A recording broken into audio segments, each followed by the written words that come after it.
So welcome everybody to this weekly series of CSIG calls, typically take place at 10:30 a.m. on US Eastern. And I'm going to hand over to Roberto, who's got a very interesting talk towards a process to assess ethical AI. Over to you, Roberto.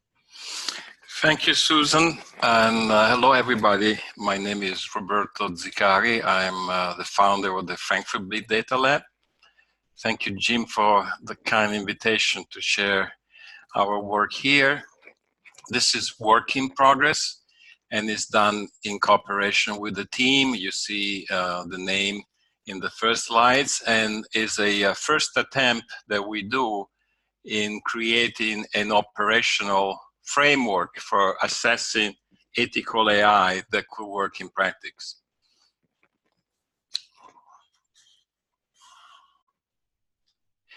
So the big question is, who will decide what is the impact of AI on society? So that's actually the core of the question here. And AI is here. So it's being used in a variety of domains. And everything that is new, especially AI, is a strong disruptive technology, raise new issues. Some of them are ethical and legal. And in general, they have a significant impact on society for the good or for the bad. And in particular, people motivation play a substantial role here. So here we are really focusing on what if a decision made using an AI-driven algorithm harm somebody. Whatever harm, I put it in italic because we will need to define what really does it mean to harm somebody. And you cannot explain how the decision was made. This is definitely is a challenge, and is posing to some extent new ethical and societal problems that are actually ahead or even the legal framework. Another kind of harm that is not really sometimes mentioned, but is extremely important, is what we call big nudging. We wrote an article in 2017, well before all this political situation, where really who has a lot of data could use the data in different ways, with different motivation. But even if you have a good motivation, you might even stir the people and their behavior in direction that is not really necessarily good. So if you look at what the policymakers at present, especially in Europe, this is a quote from a director general at the European Commission. This is the requirements that they would like to have from AI. So these people are not technical, so they focus on the citizen and maybe the business at large. And you can see some of the keywords. They like to have trust, whatever trust means. They would like to have transparency, minimizing the risk, try to understand the basic of the predictive, for example, and they have something called explainable AI. Well, in reality, these are very good requirements to have, but in some cases, extremely difficult, if not impossible to have in practice. So here is, I think this is my favorite slide in all the deck. You know, mindful use of AI. You know, we are all responsible. It's not only for technical people, it's not only for politicians, it's not only for policymakers. We're all responsible. So it is really our responsibility to try to understand and do something about the use of AI, so that we are avoiding the bad and try to get the good out of it. So that's why we are working with my team in what we call AI ethical inspections. There are several reasons to do that. The first is obvious, you know, is minimizing risk associated with AI. And this is going to be the major area where, as soon as some AI-based decision has been made, or even a self-driving vehicle or object does something wrong, then there will be cases where you will need to understand who was responsible. The second is establishing trust, which is really focused on certain policymakers. You know, how do I trust AI? I put the trust in bracket because, you know, it's quite difficult to define what trust is. But if you do an inspection, you could also feedback to the designer and improve the AI in a way that they didn't think about it. And hopefully, you could foster ethical value and action, and hopefully bridging the gap between the principles, so what, you know, the world of ethics, and the practice. So the way we are thinking of using this inspection is either in design phase, and or if the AI has already been designed or even deployed, to assess it afterwards and just feedback to whoever decide that. Very important, I think this is for me a very important point. We have to be neutral. Whoever does the assessment doesn't have to have any conflict of interest with the company, nor with the tool vendors. So I really don't believe that self-assessment is going to work. There's some cases that are already clearly showing that, and there is at the moment no a legal framework for imposing that. So we are kind of in a gray zone at the moment where it is not really clear who is supposed to do an inspection. And also you need to be careful that who is doing the inspection might have a bias themselves. So we should really look at who's the team. So what is the output of this possible investigation? It's basically a degree of confidence that whatever we analyze, taking into account a number of elements, is ethical with respect to a scale of confidence. You might get a point, you might get a color, you might get a score. The important thing is that whatever you do can be feedback to the designer if we have access to the designer, so they could change, improve the AI, the model, the data, the training, or the deployment. If that's not possible, for example, a government can decide whether it is actually appropriate to use a particular AI application in that way or not, or in a modified way, so like a trade-off. It would be nice to have a kind of positive scoring scale, which is fostering ethical values. So there is no negative score, and the goal is to reward and stimulate innovation. The precondition would be to agree on selective principle, which is quite difficult because even in ethical, in the Western world, the core ethical principle of well-being or common good is not clearly defined. So what practitioners like us need? There's been a very interesting research done by Microsoft Research. They interview a number of practitioners in the States, machine learning mainly, and they're desperately looking for ethical frameworks and case study, especially to guide them to define what is fair. They really need some kind of holistic auditing methods, and that would really be good if they have domain-specific educational resources, metrics, if you can measure, processes and tools to help them making the decision. Because at the moment, that's really what everybody is actually facing.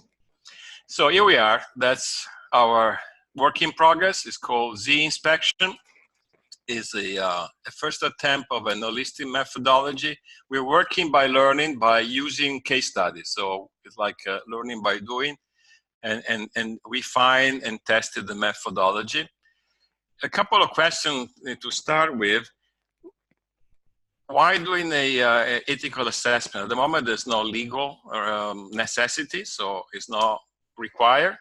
It might be interesting to do it. Yeah, the question to ask is why, for whom is important, and what you want to do with the results. Interesting is if you want to keep it private, it's an interesting indication that maybe something is not really going well.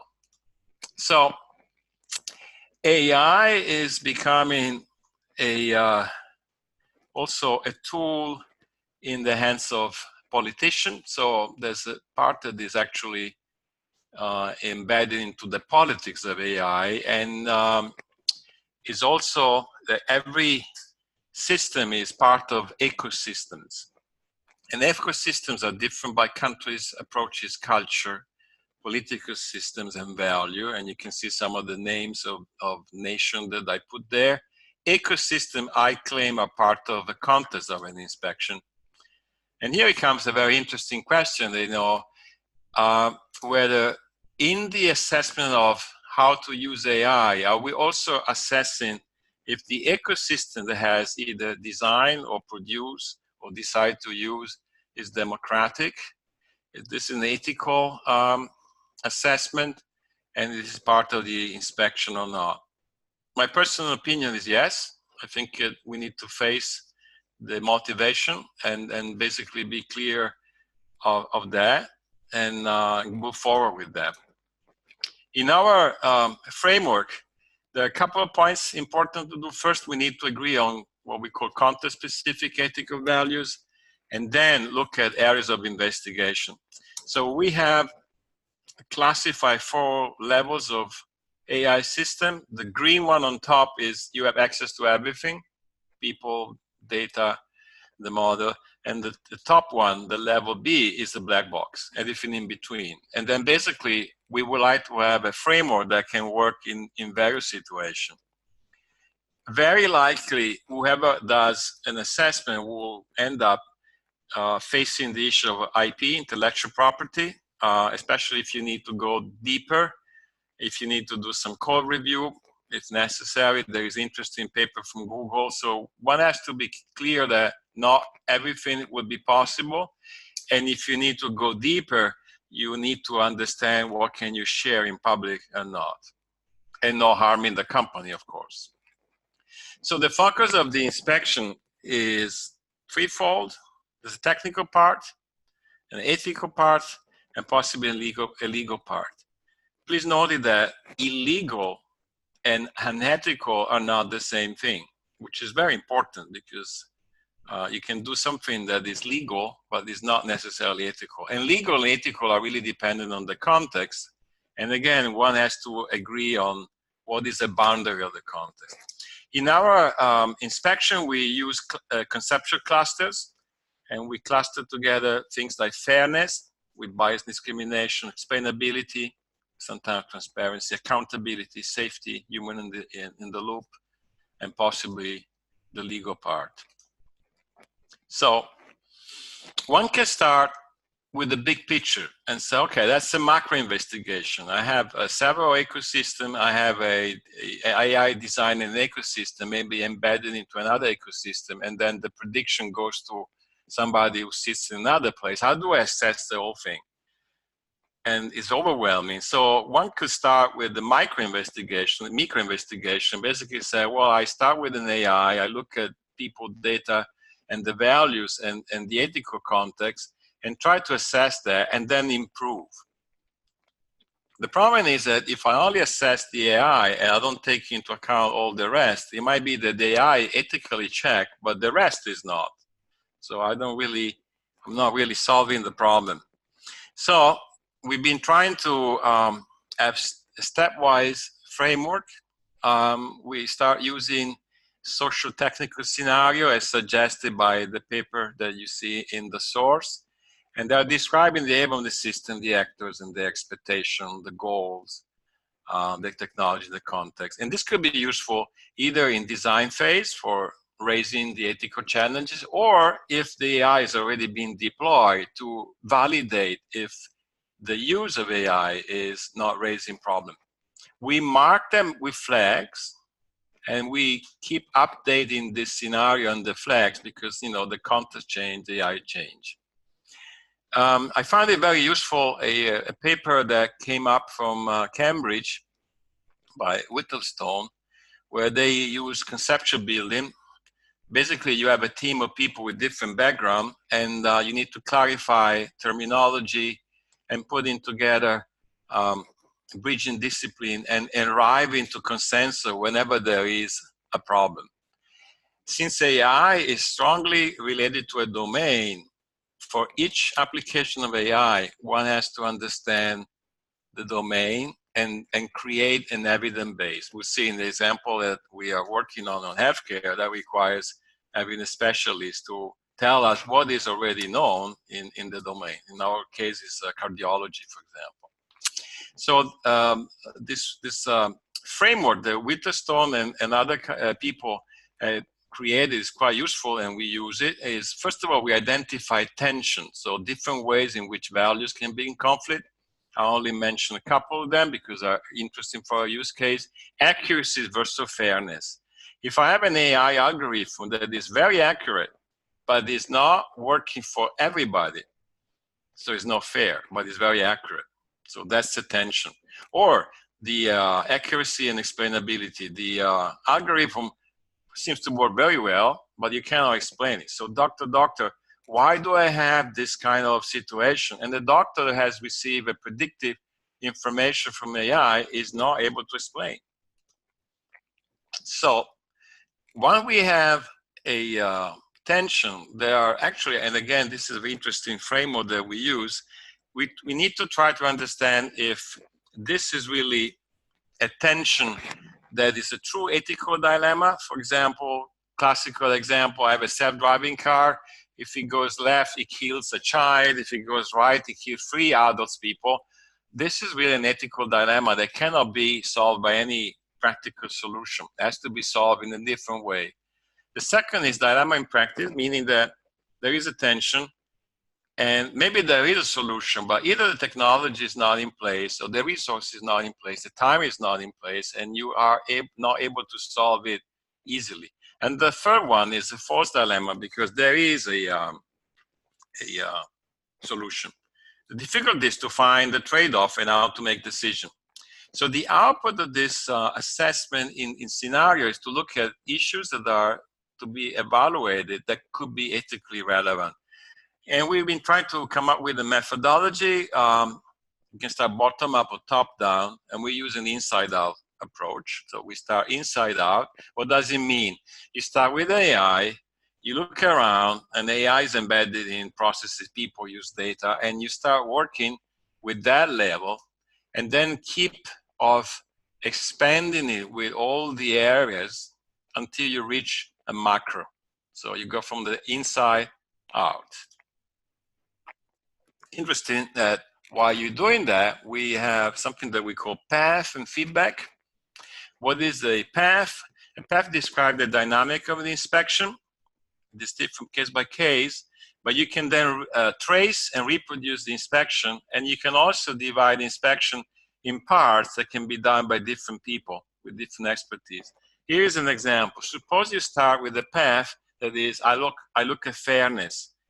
And then, you know, when I'm looking at the model, I, for example, don't trust the data, or negative legacy means I don't trust the people that did the design, or I don't even trust the people that are doing the labeling.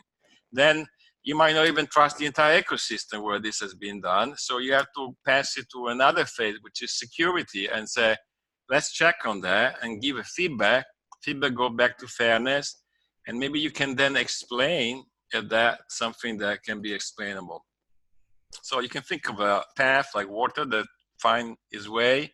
One can start with predefined set of path and then follow the flows, or just start random. I think it's interesting to look at, discover the missing parts. So what has not been done? This is normally interesting. No, we tend to look at what has been done, but if we look at what has not been done, we might discover something quite relevant from an assessment point. Interesting and very challenging is to decide when to finish. How do I finish the inspection? You don't want to do an inspection for years, but you need to arrive to a point that is finished.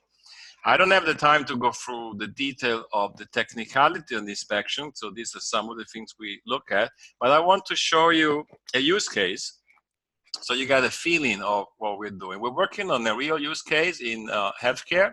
It's a startup company that is doing predictive analytics for detecting risk of heart attacks. The company is in Germany and in the Bay Area in California. We are not confident with them. We sign an NDA, and then they agree to have a regular meetings and publish all the results and improve the AI. So that's the company. So we conducted a number of interviews with all the people involved. And our team, we were thinking we are pretty complete. We have expertise in ethics, moral values, technology, business, healthcare, PR and communication, marketing. We're good. you will see that we were missing something. I'll show you afterwards. Anyway, here's the problem. If you have an area called stable coronary artery disease, so basically the risk of having a heart attack, if you want to be 100% accurate, you need to do a so-called coronary angiography, which is an invasive test where you put something on your heart and basically detect 100% if you are at risk of a heart attack or not. You don't really want to do that unless it's extremely necessary. Any other non-invasive diagnostic, the most common one is ECG, but there's some other areas, and this is a startup that come up with this technology called cardiosiography, which is not introduced by them. They took some literature papers, but they use machine learning. So that's the difference. So they use machine learning for doing a predictive model, a classifier, for basically saying if you are at risk of a heart attack without doing any invasive analysis, and they claim to be better than ECG. So step one, measure data collection, the signal, the heart, it goes to a device. The device sends the data to a cloud. On the cloud, there's an ensemble of 25 feed-forward neural networks. And basically, the output is one index, -1 and 1, which basically says the risk of heart attack. And then there is a discussion between the doctor and the patient. If you think about it, you get a green, real green or light green or real red, light red, and then there's a discussion and decision being made out of these predictive things, which is a black box.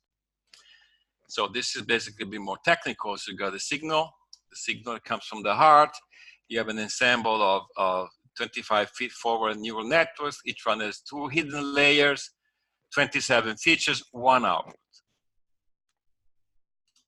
So, and we say, well, 1 output, we put a flag, because if you have 1 output, which is green or red, explainability is quite hard. If you have a design where you have maybe 5 features as output, then you can at least explain more. So we put a flag. It doesn't mean it's a problem, but definitely in terms of explainability, that's a problem. Another thing that we figured out, that all the data that was used for training and testing the classifier was received from 3 hospitals in Germany, all of them near to each other. Nothing wrong, nothing good. We put the flag because obviously the data is very much located into one area. There are 600 patients, so we're not talking about big data here. 350 men, 250 women, all of them did angiography. So that's the flag. The system is being sold already in various countries in the world, not only in the local part. You know, they also have distributor in South Africa. And legally, the software, which is a cloud service sitting somewhere in Frankfurt, has been approved in Europe as a class 1 medical device, meaning they don't need to do the quality process because it's not an invasive test. So it's not like a blood test. So here we are. Our team look at the overall without getting for the moment into detail. And from an ethical point of view, the trade-off is using this tool that could basically save life for people because you can detect early stage of problem against possibly risk and cost of using this tool. So specifically, these are some of the ethical dilemma that we have. If you have a minor problem and the tool notifies you have a minor problem, like a light red, even if you don't do particularly any action, you might get anxiety and you can modify the way your lifestyle, and that could be really a challenge if the minor thing is really something not serious. Or the other way around, you have a minor notification and you go to a cardiologist and you do an angiography that was not necessary, which is bad for the patient, but it's also as a cost for the healthcare. Moreover, you know, in terms of trust and competence, you might have that the doctor might actually not be trusting this box because he cannot explain it. Or that the doctor does really delegate to the device some of the work normally is supposed to do. Or the doctor becomes biased and either he trusts too much the tool or he doesn't trust at all, which has some ethical implication. And also it's not clear to what extent this tool is better or worse than the classical ECG. And a few other things that we could look at are safety and use of data and transparency.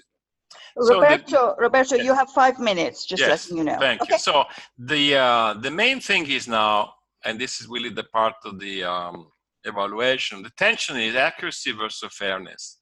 First of all, we discovered that we need to develop a sound medical base and then decide to how deep we want to go. We analyzed our team and understood that we were missing a cardiologist, and that's really important. And also we ask ourselves, well, what if our assessment is inaccurate or false? So we could harm the company, so that's actually interesting. So this is a well-known problem for quality processes. And we decided to be an open development incremental process and basically be open. So in the last 5 minutes, I'd like to give you a little bit of an idea of the challenges. So for example, in this case, if you restrict ourselves to Western clinical medical ethics, which is an ecosystem, you have the 4 classical ethical principles that you have here: justice, autonomy, beneficent, non-beneficent. The challenge, for example, is to understand what fairness means. So that's the most important thing if you want to see if it's fair. And you have a gap between context-related ethical values that need to be translated in domain-specific, in this case, healthcare, and then underneath the machine learning fairness. So in this case, if you're concerned that the Cardisio AI is not fair, one has to understand what does it mean. And in philosophy, there are different definitions,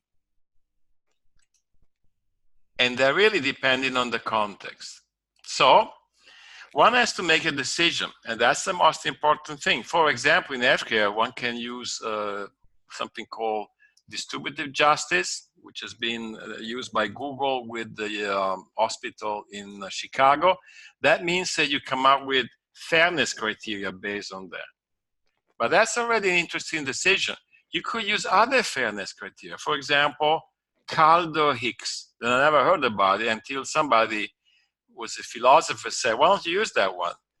And that is something not used in healthcare, but normally used in economy, to argue that you can do a decision that is good for the majority, but it could actually be bad for other people. For example, to justify building an airport. So which one do you want to use? If you use the first one, you get certain fairness criteria, then you can start measuring.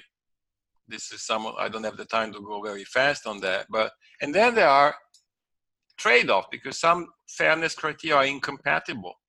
And then you need to make a decision which one you want to choose. And this cannot be done only by technical people. It has to go back to a larger ecosystem of people that have ethical and clinical reasoning. So if you look at the bias, for example, bias in healthcare is not only the design data, it's also on the interaction with the clinician and the patient. So this is posing a major issue to when you look at the machine learning, because in machine learning you got metrics like this one here. You can actually measure a number of things, but it really depends on where you come from. So you see, is a chain, and you can measure it. Some of the measure are also problematic because if you don't trust something, then you have to look at where I am, in which ecosystem. If I don't trust the ecosystem, of course I don't trust the people that did the design or the data or the labeler. Anyway, to make it short, in our case, we're basically now going deeper. This is some of the remedies they have, and we put a flag because I think this is really problematic, they improve the model over time. And the lesson we learned so far that if we want to go for an open development and incremental process, it requires a lot of communication and discussion with the company to understand and agree what can we publish, like in the presentation of this one here, without harming the company, and what can we maintain as a soundness. To finish, are there any tools available? Yes, there's a lot of tools. We're using now a few of them. AI Fairness 360 and explainability from IBM. What if tool? We're working with a startup called Fiddler. They have a kind of proprietary software for explainability. And before to finish, because I have 2 slides, what is the point? We're going to going deeper with this assessment in order to come up with either if it's appropriate to use, if there are remedies to be done, if there are any risk associated, or if something is wrong, to redress. And I'd like to finish the presentation with this amazing quote from a colleague that said that maybe because AI is like a mirror, it will see a lot of unethical things, and it will be confronted to what we really mean with ethical. And maybe that's the beginning of a new way of discussing. I also like to thank a number of people that gave me incredible feedback. And this is an open invitation for everybody that is interested to work with us to contacting us, because we are very happy to work together. And we'll do more use cases, and we'll finish this one and start with some other one. I think I'm perfectly in time. Thank you very much for your attention. Happy to have questions. Thank you very much, Roberto. So I'd like to ask people to thank Roberto in the chat if they enjoyed the talk, and you can drop, of course, because we usually end the call at this time, but I can stay on a few more minutes. And if there are some questions, some you've already answered, but let me read some of the questions that are already there. Can we be one question from Marty? Can we become dependent on the AI due diligence process conclusions in situations in which we might also benefit from a human in the loop and not lose our own sharpening of our ethical decision skills? Oh, this is an excellent question. I even have a slide on that, which is really this one here. This is really the problem, that you could use the assessment and do harm, and misuse it. So really, the assessment should be really a continuous ethical maintenance, where you are continuously assessing the AI, but also you need to assess who is doing the assessment. So it's an ecosystem even in there. And at the moment, there is no a rule or regulation. So we are really into a new territory. And I think to some extent, for me, it's very similar to what is happening with nuclear technology, only that nuclear technology, you cannot do it at home. So here in AI, you can, come up with a classifier using libraries, and you don't have to be having a major factory. So, but it's very disruptive. So I think we are going to see a lot of interesting discussion, and it has to be discussed by a number of different people with different backgrounds. So I think it's a very relevant question that has not really an answer at the moment. Here's another question. Ethics is a matter of philosophy. Do we need a sustained education on philosophy and the related topics on subjectivity versus objectivity as part of AI technology education? I would say yes. It's already happening. If you see some of the experiments at MIT, they are embedding ethical principle into computer science courses. Not keeping it separate like it's normally done, for example, in business ethics, where people need to do the credit points, but they are part of the design. So I think education would be important, But I think ultimately it should be some kind of motivation to do some ethical values in society, because you might learn it in school, but then if out there is no motivation for sustaining that, I think it will be quite hard, because in different ecosystem priority are different. But yes, I think education is the beginning. And Scott has a lot of questions. Scott McLeod, do you want to, let me unmute you. Do you want to ask your question briefly? Because you've got quite a lot of questions in discussion in the chat. Thank you so much, Roberto, for this timely and edifying talk.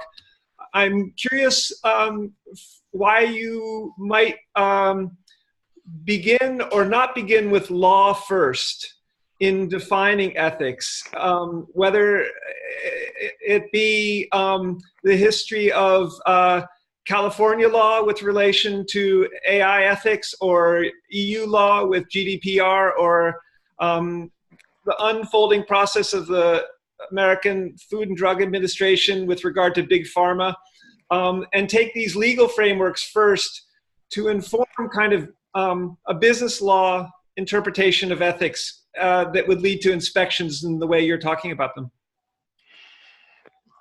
Well, that's a good question. First of all, I'm not a lawyer myself, so I don't start from that starting point. I'm a data engineer, so I understand more about data, and I became interested in ethics. I think there is a tension between the speed of technology and the speed of the legal frameworks. I think the legal framework normally is catching up on something that is happening, and it will definitely be the framework eventually. But at the moment, with the speed of development you have in United States, in China in particular, it goes so fast that is beyond the legal framework. In certain domains, as you correctly pointed out, like healthcare, there's already a lot of regulation, even in finance.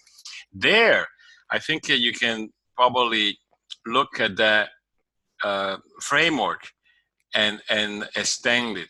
But in some other domain where there are not such a strict regulation, it's really an open field, and maybe you will have a regulation or a legal framework, a few years later after something has happened. So, which is sometimes reactive, and we don't want that. So the idea here is to try to be at the forefront of that, but it's really a big challenge. Good question. Just as a follow-up, are you thinking in terms of AI ethics country by country? You mentioned a little bit about that. I'm thinking in terms of 200 countries, and with MIT Open Courseware Centric World University and School, and even law schools in all those 200 countries. Think in terms of country by country, in terms of AI ethics and frameworks for even inspection? Yeah, again, this is a really interesting question. So I mentioned the word ecosystems.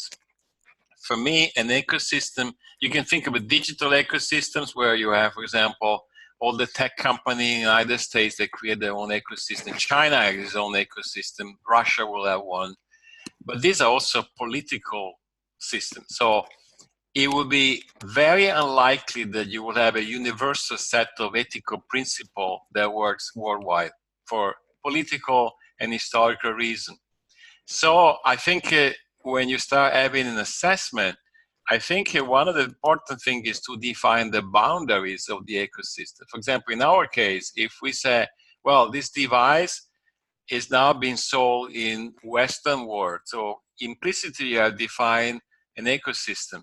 Now, if you start selling it to Africa or to China, or the other way around, some AI made in China is being sold to another ecosystem, all of a sudden you have a tension, which is to even define a common set of principles that are equally good. I have my doubts that you will be able to find universal sets of principles, so you might end up having political discussion, and in the end have political decision as a solution of a trade-off.